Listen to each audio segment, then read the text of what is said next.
আসসালামু আলাইকুম প্রিয় দর্শক মণ্ডলী। বাড়ি এক লতিরাজ কচু, এই যে দেখতে পাচ্ছেন, এগুলো হচ্ছে বাড়ি এক লতিরাজ কচু।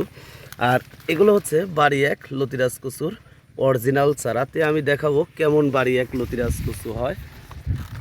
দেখেন, আমি ঘুরে ঘুরে দেখাচ্ছি বাড়ি এক লতিরাজ কচুতে কি পরিমাণ লতি বের হয়েছে প্রত্যেকটি গাছে। দেখেন, গেছে সপ্তাহে এই জমি থেকে কাটছিলাম হচ্ছে 6 মণ লতি, 1.5 বিঘা জমি থেকে। এই সপ্তাহে আশা করা যাচ্ছে যে মন 7 লতি আমি কাটতে পারবো। যে লতির ধরন এবং লতির যে সাইজ দেখতে পাচ্ছেন, পুরো জমি লতি আর লতি হয়ে আছে।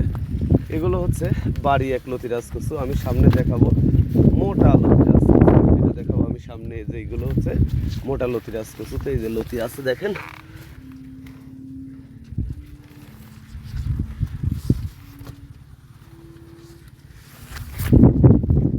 সব কচুই লাগাতে হবে লাইনে 1 হাত পর পরে, এক লাইন থেকে আরেক লাইন 1.5 হাত পর পরে কচু রোপণ করতে হবে।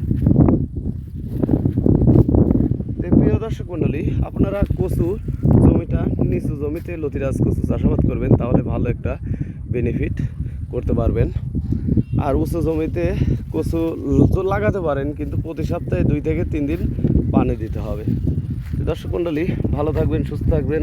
আসসালামু আলাইকুম।